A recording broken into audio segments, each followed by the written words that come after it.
Hi everybody, welcome to Chapter 7 of the IT Fundamentals Plus FC0-U61 exam. We are going to be reviewing over the concepts of setting up and configuring a mobile device. Now, we've been recently talking about workstations and laptops where you have different operating systems and the different hardware. This one's specifically going to be talking about the software inside of a mobile device and trying to get the main differences between Android and iPhone. So our chapter objectives for Chapter 7 is that we will learn how to describe features that mark mobile devices. We will set up and manage mobile device security. We will establish wireless connectivity and pairing. We will configure our email, configure synchronization, and install and remove apps. Now, a lot of people are more familiar with this type of thing with a mobile device than they are with a regular computer, because anybody and everybody has a cell phone now and you know how yours works. But it's still important to make sure you understand all of the different features, which we'll be covering today, as well as another model. If you're an Android user, about an iPhone, and if you're an iPhone user, about an Android. So it's good to know both for the exam.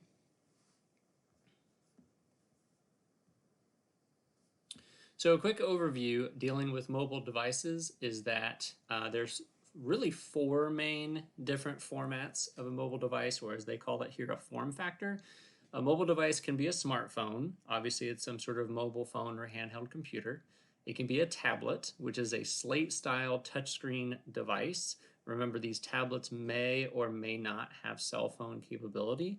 Most of them do not have cell phone capability. However, the ones that do have cell phone capability we talked about is called a phablet, P-H-A-B-L-E-T. Those are tablets that do have cell phone capability. And then we also have we have wearable mobile devices, such as a smartwatch. Google Glass is something that Google came out with not too long ago. And other things that you can wear that can also be connected to your smartphone or connected to another smart device.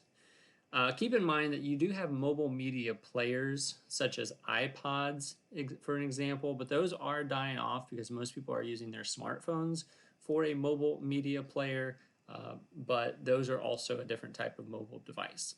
Now, believe it or not, in terms of the market, we have Android actually controls the world market of mobile devices with 77%. Most people might be surprised to hear that. iPhone or iOS is only 19%. I think in America, the iOS is more prevalent than the Androids, but worldwide, Android has a greater share of the market than iPhones do.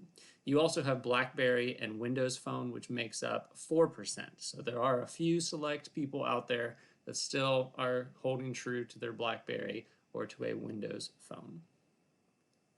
Now, the interface of these phones can have a couple different options. You can have a touch screen, which you can use with your fingers, and you can also use a stylus, which is fine. And then there's also both. The mobile operating systems are pretty much down to 3 right now. You have Android, you have iOS, and we have Windows. Now, you do have your BlackBerry as well, but typically these phones do not have any upgradable parts like a computer does. There's no expansion slot or expansion cards that you can put into these phones. If you're ready to upgrade or expand, then you need to buy a new phone.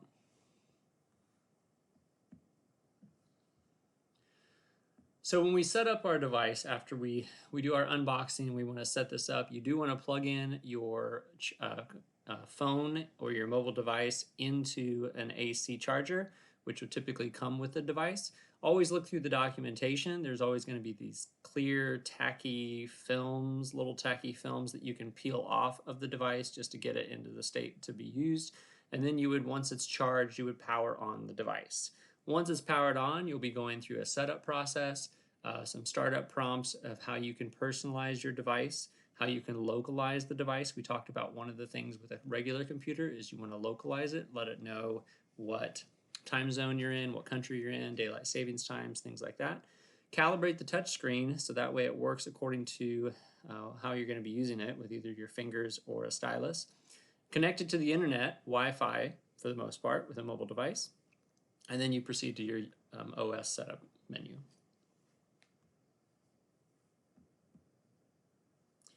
Now, understanding the interface, again, here are the two different main ones that we're going to be looking at. We have Android and iOS. Now, Android home screen looks something like this. Again, it depends on your make and model. And then the iOS home screen mostly looks like this. Now, they both have a lot of similarities. If you look at the very, very top of it, there's kind of a little bit of an information section on the very top. It talks about the time, the battery percentage, what kind of connection that you're getting, any notifications, and so on and so forth. And then in the main middle of the section, we have icons that fill the screen.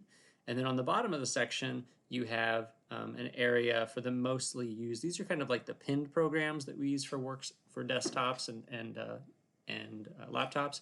But these are the ones that you use the most. And all of this stuff can be customizable. You can hold and move things around, put them into folders. Even with Android, it doesn't show any folders on Android, but you can do that as well. And again, there's a lot of similarities between these two home screens. Now, when you switch among recently opened apps, you have some different ways to do that. With Android, you typically have three little buttons, whether they're hard buttons or virtual buttons on the screen. You've got a little circle in the very, very middle of the bottom. That is your home button that takes you to your home screen, kind of your desktop. On the far right, you have either, and again, these can be in a different order too. It just depends on your make and model. But you've got usually an arrow and a box, or the box might be three lines. The box or three lines represent the recent apps. If you open that, you'll get to see a list of the apps that have recently been opened, and you can then toggle through those and choose the ones that you want. And then on the other side, you have an arrow, and that's kind of like our back button for a browser. You can go back to where you were before, so that way you can, and you can do that with any application that is opened. Now, on your iOS, you really only have a home button. There's no left button, there's no arrow button, there's no box or lines. It's just that home button. If you double press the home button, you will then be able to see all of the opened apps on your screen. And then you can swipe left or right to see all of the open apps, and then you can get rid of them by swiping.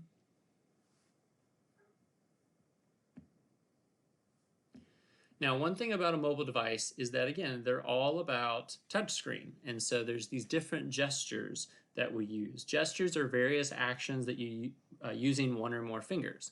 So these 5 main gestures are what you use to interact with your mobile device. You have a regular one, just tap, where you briefly touch the surface with a fingertip. You have double tap, where you rapidly touch the surface twice with a fingertip or a stylus. You have swipe, touch the screen and drag it across in a certain direction. You can swipe up and swipe down and swipe left and swipe right. You have pinch, and you can either pinch in or you can pinch out. Some people call it's called pinch or spread. If you pinch in, you're touching the surface with 2 fingers and you're bringing them closer together. If you did that on, let's say, a map, most people think that when you bring your fingers closest together, you're going in. And actually on a map, if you put your fingers closest together, you're actually zooming out on the map. For spread, you're doing the opposite. You're putting both fingers on the screen and you're spreading them apart. On a map, that would actually zoom in on a location. So it's a little counterintuitive of what you think, but just remember, pinching zooms out and spreading zooms in. And then the last gesture is rotate, where you put 2 fingers on the screen and you kind of twist it around in a circular movement, and that allows you to be able to rotate the particular application that you're using. Especially on a map, you can rotate it so it's not always north facing up. You can rotate it in a different direction. But these are called gesture-based interactions. It's important to make sure you understand and know all 5 of these and what doing them would allow you to do on your mobile device. Kinetics are electronic sensors that track the device's position and movement in 3D space. And there's these 3 main kinetics. Now, these are things that are built into your mobile device that allow you to be able to do the things that you want to do according to the apps that use them. We have the accelerometer, the magnetometer, and the gyroscope. The accelerometer determines how fast a device is moving through space. It's kind of like a speedometer. When you're using a Google map or some sort of iMaps, then it will, when you're trying to map a new location and going there, it will tell you how fast you're going and how long it would take to get there, going that speed. We also have a magnetometer, and this works like a compass to detect the device's orientation relative to the Earth's magnetic north. So it helps you to know which direction that you're facing. And then finally, we have the gyroscope, and it measures the rotational velocity and position along 3 axes. And it rotates the screen also if needed. So it helps you to be able to put the screen into the proper setting. If you turn it sideways, it would make it become widescreen. If you keep it up and down, it then is portrait. So accelerometer, magnetometer, and gyroscope. Now you can also control your screen orientation a couple different ways. One of them is what I mentioned. You can rotate the device and it would then go from portrait to landscape. You can also lock it into place, and this shows you a picture over here of if you press this, instead of rotating, you're going to lock it, or vice versa. So that's one way that you can do it. But for iOS, you would swipe up and then you would tap the orientation lock icon. For Android, you'd swipe down and you'd tap the auto rotate icon either direction. Security features are always very important with your phone. Again, it's one of the most used technological devices that each person uses each day, and it's important for each of your information on there to become secure, and so that nobody else can get into it. And it's important to make sure you set up a lock passcode. If you don't, you're opening it up for a theft, and that person can easily access your information. Now, there's a lot of different ways to set up a lock passcode, and it just depends on what you prefer. You can unlock your phone by either simply swiping, which would be the least security. You could use a pattern. You could use a PIN, which is just a series of numbers. You could use a password, which is a series of letters. You can do fingerprint, and you can do facial recognition. They also have, and what I would recommend for the most secure way of doing it, is a 6-digit alphanumeric option. That would be 6 different digits, and you could use letters or numbers. So there's a number of different ways to do that. I know most people think that either a fingerprint or facial recognition is the most secure, and unfortunately that's not the case, because you could possibly lift a fingerprint from a cup or from a piece of plastic or a piece of metal, and then you could use that to unlock your phone. And for facial recognition, it's been shown that you could just simply take a picture of that person, hold it up to the person's camera, and it will unlock for them. So it's not as secure as what you would think. So again, the most secure option is using a 6-digit alphanumeric option, or something as close to that as you possibly can, depending on your make and model of your phone.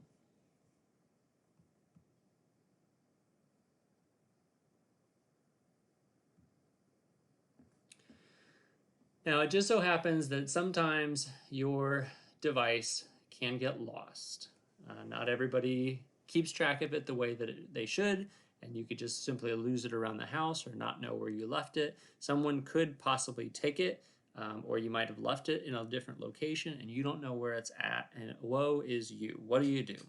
There's a couple ways that you can manage a lost device, and you can find it and do some other options. The other options are you can ring it. If you know it's local and near you, you could actually make it ring, and then you can find out where it's at. Even if it's on silent, you can do this, and you can make it ring so that way you can find it. You could lock the device. If you feel like that it's open and not secure, you can lock it, so that way people have to go through a passcode to be able to get into it. You could erase the device. Now that is worst case scenario. If you know that it's lost and it's in bad hands and you're not going to get it back, and you would rather erase the data on it than someone else being able to go in and get your information, you can do that. However, erasing a device is kind of a point of no return. So it's important to make sure that that is the last worst case scenario for you to do. If you have an Android device, how you can do all of this and manage your lost device is you can go to a web browser. You can go into www.google.com/android/find. You would have to sign in with your Google account and then put in the proper password, and then you'd be able to see an approximate location of where the phone is. And this would be the last known ping from a cell phone tower is how they identify that. Your device does need to either have Wi-Fi turned on or cellular access. If your airplane mode is on and nothing is turned on, then it's going to be difficult for you to be able to find your phone. You also need an active SIM card, which the majority of phones do have this as well. As I said, you can either have options to ring the phone, lock the phone, or erase the device. Now, if it's an iPhone that you have and you want to try to find this, you have a couple options. Again, you can find or lock or erase the device as well. You can even play a sound and make it ring. However, it uses iCloud. So if you have access to a computer, you're going to go into a web browser, you're going to sign into your iCloud account and find My iPhone. You would have to sign in using your Apple account. And then, yeah, your contact information will appear on the device for that person to know whose it is, and they can send it back to you. Or you can go through those options of either erasing, playing a sound, or locking your iPhone. I believe another option for an iPhone user is you can find another person who has an iPhone and go into an app and sign in that way as well. And then you can locate the phone through that. Putting your information, though, into somebody else's phone cannot always be the best. So just make sure it's somebody that you trust. Now, for a phone, as I mentioned already, you do have to connect that phone somehow to the internet, and there is no hardwired options for a cell phone. So you will need to connect one of four ways. We have cellular, Bluetooth, Wi-Fi, and what we call near field communication, which is NFC.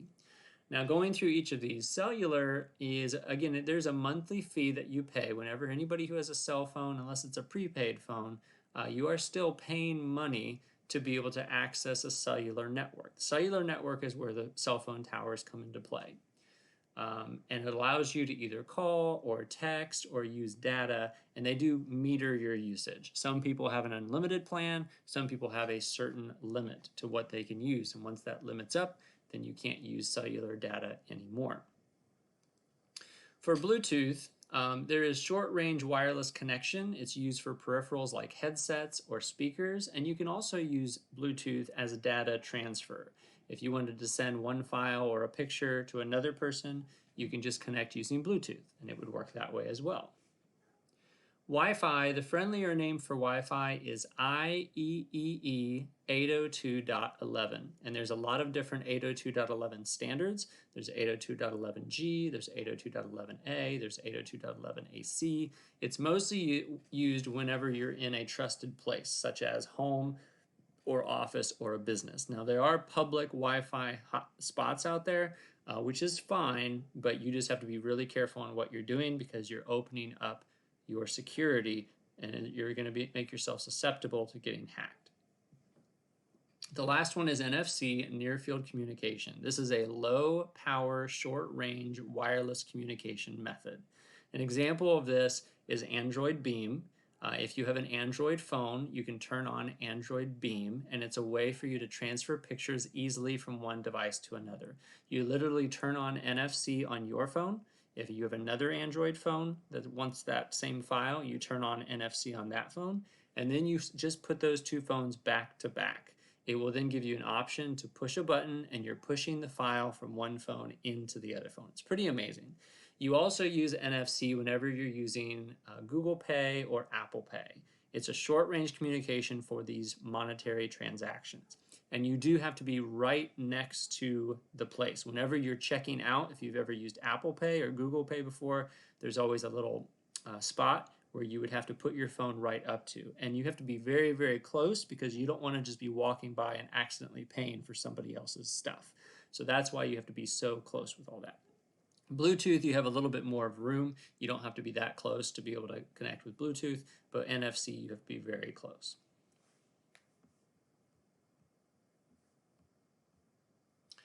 To verify your wireless capabilities, basically to find out which of these four things does my phone handle, you need to ask yourself how can your device connect? And you can usually look at your settings. As you can see on this picture here, they do have Wi-Fi, they do have Bluetooth, they do have cellular. There's no option for NFC. NFC on an iPhone is not something that you can turn on or off. It is turned on for Apple Pay, but it's not something that you can use to share files like you can on Android. However, you do have some other options of sharing files on iPhone that you don't have on Android. Now, when you have Bluetooth devices and you want to pair those up, and pairing is the definition of connecting two computing devices together using the Bluetooth, you do have to make sure that the Bluetooth is turned on both of these devices, whether it's your phone to another phone, or phone to a keyboard, a phone to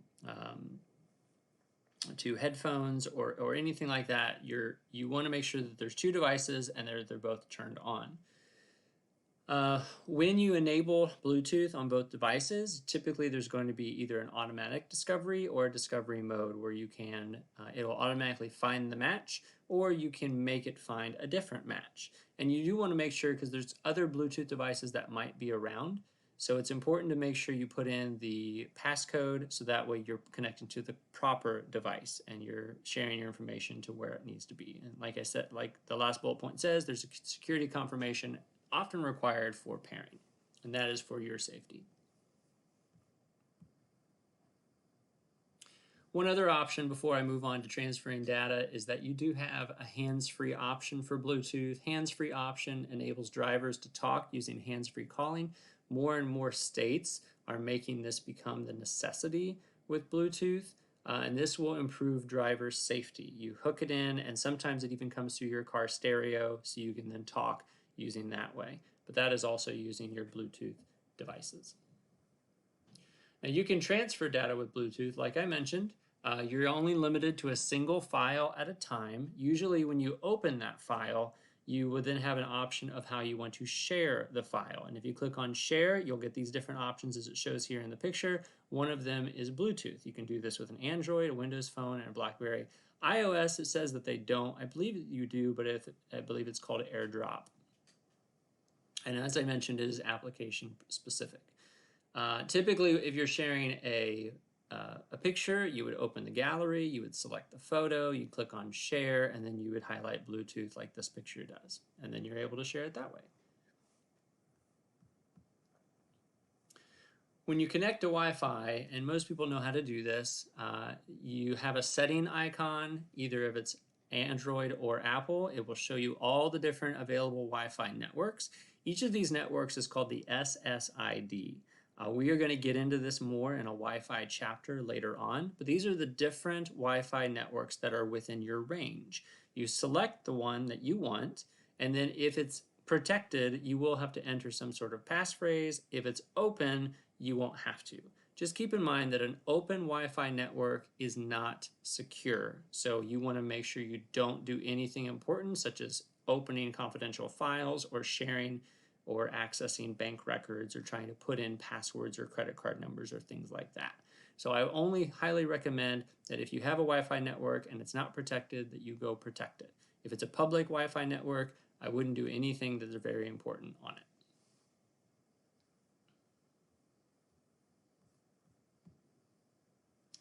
Now there is some ways that you can share your cellular connection with other devices. This is not something you would do with a Wi-Fi or with NFC or Bluetooth or things like that. This is only with your cellular network access with other devices. This is called either tethering or a personal hotspot. Tethering is where you're literally putting a charging cord into both phones, and then you're sharing information that way. That way you're only sharing information to the other phone. Hotspot is where you're turning your phone into a router for other devices, and all connected devices will share that host's data. Some people don't know that. Whenever you're doing a hotspot and you're sharing it with one or two or three other people, they are accessing the internet through your phone. If they all use 1 gig worth of cellular access, then that's all coming out of you. So if you have a limit in terms of your cellular access, you want to be very picky and very careful on who you share that with using a hotspot.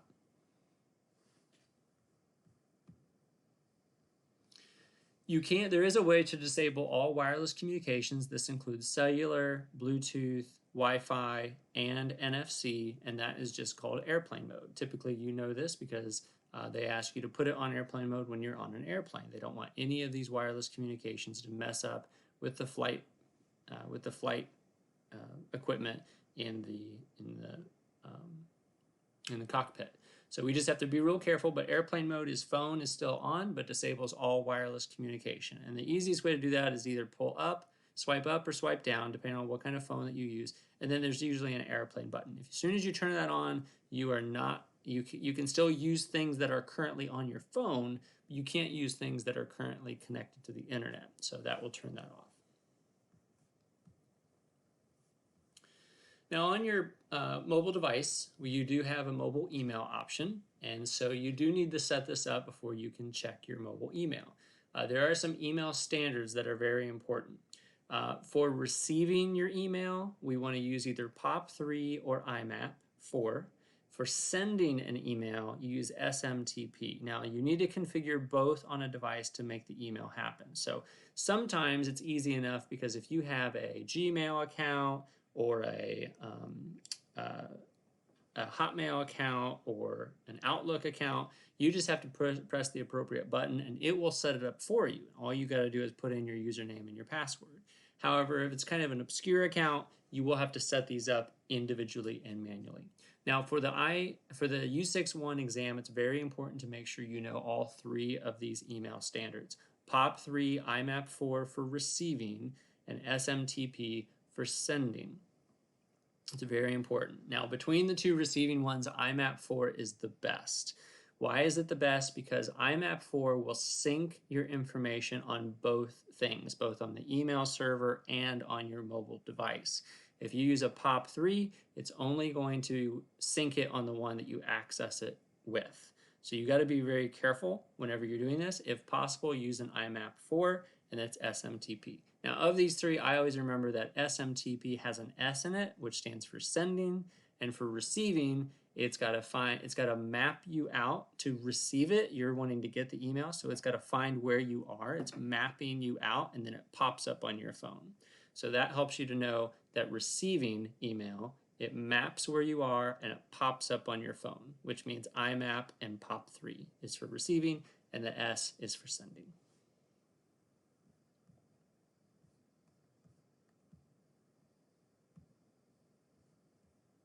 As I mentioned, if you have a common email account, it's really easy. You don't have to really set anything up. You just choose, as you can see here on this iPhone, you can choose any one of these common ones: AOL, Outlook, Yahoo, Google, Exchange, iCloud, and you can just click on that and it will do the setup for you, and then you just put in your username, your email address, and your password.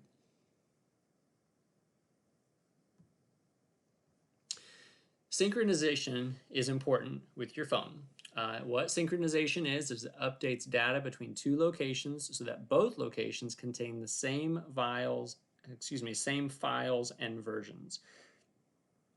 There's really a couple different ways that you can sync things. One of them is with a cloud service, whether it be OneDrive or Google Drive or iCloud or whatever.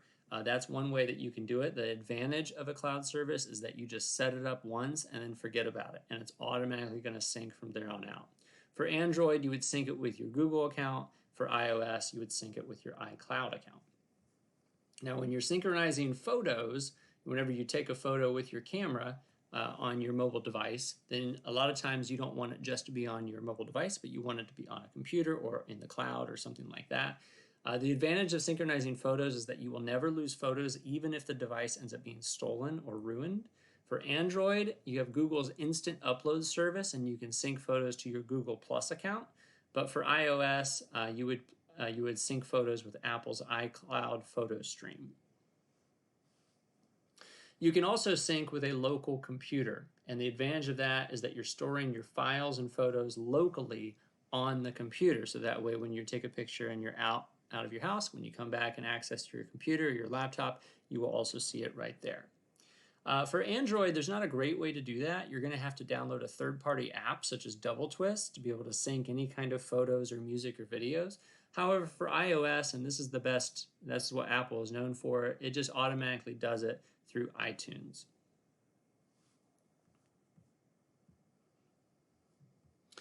When you have a mobile device, you might not have everything on it that you want, and so you'll want to install new apps. And this extends the device's capabilities, and it adds any really imaginable app that you would want. And new apps show up and are developed every single day. If you have an iPhone account, you would go to the App Store. If you have an Android account, you'd go to the Google Play Store. There's also some third-party stores out there that I don't recommend because those are not going to be as, they're not as stringent on those to make sure you're downloading something safe to your device. And then you would have to plug in to either an iOS or a Google account and sign into that in order to be able to do this. Some of them will make you verify who you are by asking you a password or a PIN or a pattern, however your lock screen is. Or they might ask you for a credit card number, especially if it's a payment. Now, along with installing apps, you can also remove apps. And removing apps allows you to be able to get rid of things that you no longer want. As in this picture here, someone downloaded Pokey Radar and they don't want it anymore. So depending on what kind of system that you have, if it's Android, you're going to go to where your applications are, you're going to select that app, you're going to hold it down, and then you're going to see an uninstall option. If it's iOS, you again find the app, you hold it until it kind of wiggles a little bit, and you see a little X that pops up that you can see on this picture, and you just simply tap it and then delete when it prompts you to.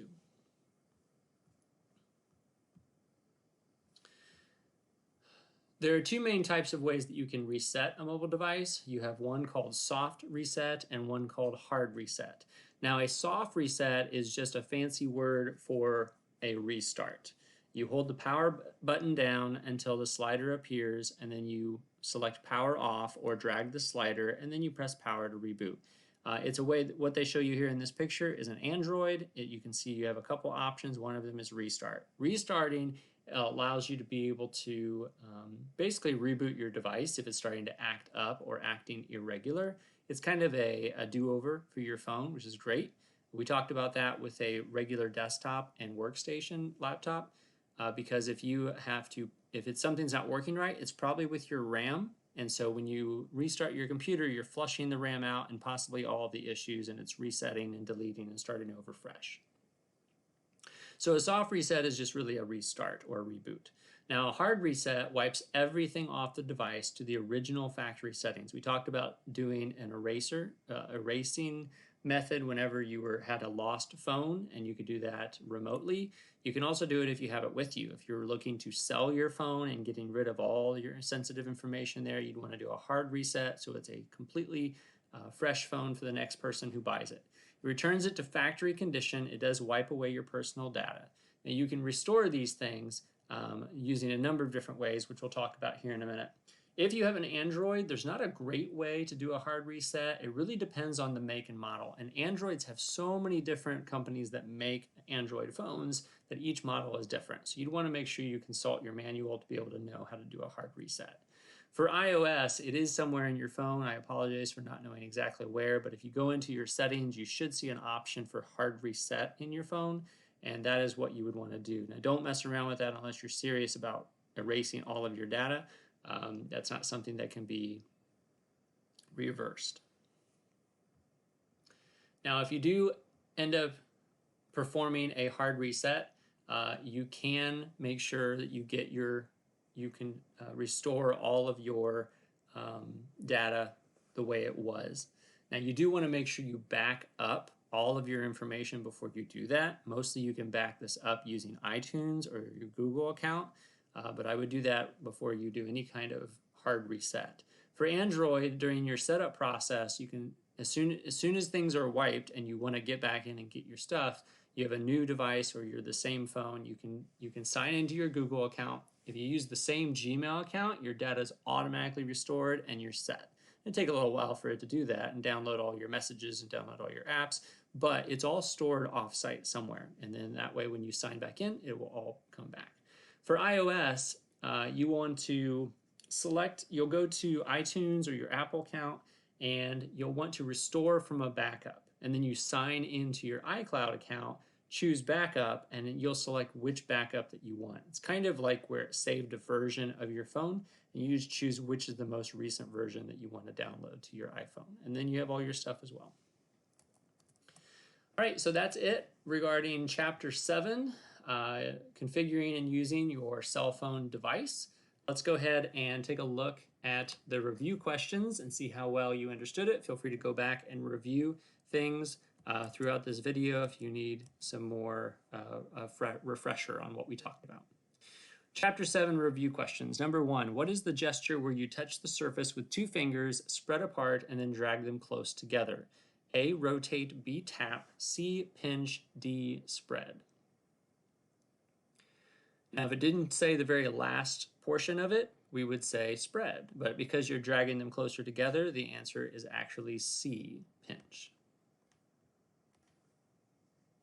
Number 2, which of these terms is not associated with kinetics? A, magnetometer, B, gyroscope, C, barometer, D, accelerometer. We talked about 3 kinetic ones, and the only one that was not mentioned in the bunch was barometer. Number 3, how is screen orientation determined if it is not locked? A, the user sets it once and it never changes. B, orientation hardware button. C, orientation command. D, physical orientation of the device. If your screen orientation is not locked, it will rotate only by the physical orientation of the device. So the answer is D. If you set it straight up, it's going to be a portrait. If you do it sideways, it'll change it to landscape. Number 4, which of these passcodes is most secure? A, 6-digit alphanumeric, B, 6-digit number, C, 4-digit number, D, all are equally secure. As I mentioned, it's always most secure whenever you have numbers and letters. And so that would be A, 6-digit alphanumeric. Number 3, 3G, 4G, and LTE are all kinds of what kind of wireless communication? Now, I didn't mention 3G, 4G, LTE, but all of those have to do with the company's towers. A, Wi-Fi, B, Bluetooth, C, cellular, D, NFC. These all have to do with towers, which is your cell towers, your cellular towers. So 5 is C. Number 6, what kind of wireless connectivity is Bluetooth best suited for? A, sending and receiving phone calls. B, connecting to a wireless headset. C, connecting to the internet. D, connecting to a computer in a nearby building. It's whenever you're doing Bluetooth, you want to be something somewhat close to your Bluetooth equipment. And so in terms of that, the best one to be using for it regarding these options is B, connecting to a wireless headset.